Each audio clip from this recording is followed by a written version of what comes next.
Chapter 10 King Fred's Quest.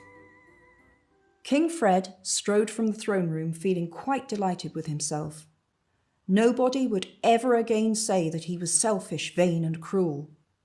For the sake of a smelly, simple old shepherd and his worthless old mongrel, he, King Fred the Fearless, was going to hunt the Ichabod. True, there was no such thing, but it was still dashed fine and noble of him to ride to the other end of the country in person to prove it. Quite forgetting lunch, the king rushed upstairs to his bedroom, shouting for his valet to come and help him out of the dreary black suit and help him into his battle dress, which he'd never had the chance to wear before. The tunic was scarlet with buttons of gold, a purple sash, and lots of medals that Fred was allowed to wear because he was king. When Fred looked in the mirror and saw how well battle dress became him, he wondered why he didn't wear it all the time.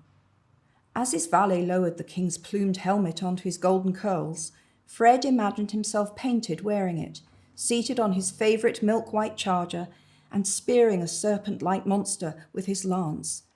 King Fred the Fearless indeed. Why, he half hoped there really was an Ichabod now. Meanwhile, the chief adviser was sending word throughout the city within the city that the king was setting off on a tour of the country and everyone should be ready to cheer him as he left. Herringbone made no mention of the Ichabod because he wanted to prevent the king from looking foolish, if he could. Unfortunately, the footman called Cankerby had overheard two advisers muttering together about the king's strange scheme. Cankerby immediately told the between maid, who spread the word all over the kitchens, where a sausage seller from Baronstown was gossiping with the cook. In short, by the time the king's party was ready to leave, word had spread all through the city within the city that the king was riding north to hunt the Ichabod, and news was also beginning to leak out into wider Shoeville. Is it a joke? The capital's inhabitants asked each other as they thronged out onto the pavements ready to cheer the king. What does it mean? Some shrugged and laughed and said that the king was merely having fun. Others shook their heads and muttered that there must be more to it than that. No king would ride out, armed, to the north of the country without good reason. What, the worried folk asked each other, does the king know that we do not? Lady Islander joined the other ladies of the court on a balcony to watch the soldiers assembling. I shall now tell you a secret which nobody else knew. Lady Islander would never have married the king, even if he'd asked her.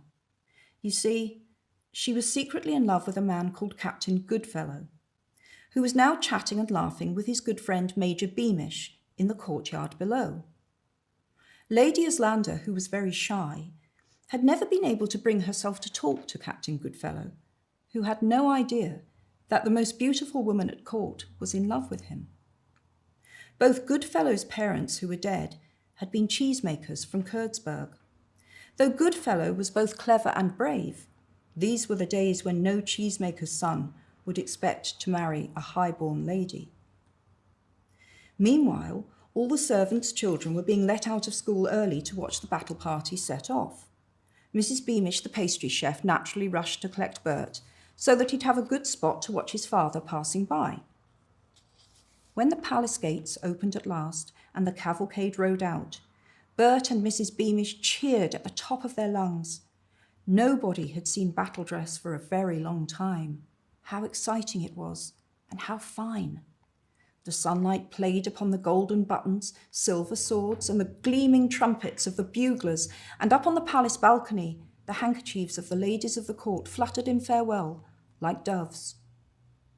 At the front of the procession rode King Fred on his milk-white charger, holding scarlet reins and waving at the crowds. Right behind him, on a thin yellow horse and wearing a bored expression, was Spittleworth, and next came Flapoon, furiously lunchless and sitting on his elephantine chestnut. Behind the king and the two lords trotted the royal guard, all of them on dapple-grey horses, except for Major Beamish, who rode his steel-grey stallion.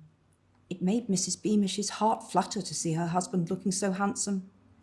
"Good luck, Daddy!" shouted Bert, and Major Beamish, though he really shouldn't have done, waved at his son. The procession trotted down the hill, smiling at the cheering crowds of the city within the city, until it reached the gates in the wall onto wider Shoeville. There, hidden by the crowds, was the Dovetails' cottage. Mr. Dovetail and Daisy had come out into their garden, and they were just able to see the plumes in the helmets of the Royal Guard riding past. Daisy didn't feel much interest in the soldiers. She and Bert still weren't talking to each other. In fact, he'd spent morning break with Roderick Roach, who often jeered at Daisy for wearing overalls instead of a dress. So the cheering and the sound of the horses didn't raise her spirits at all. "There isn't really an Ichabod, is there, Daddy?" she asked. "No, Daisy," sighed Mr. Dovetail, turning back to his workshop.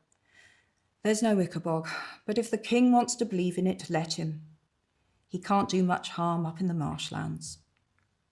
Which just goes to show that even sensible men may fail to see a terrible looming danger.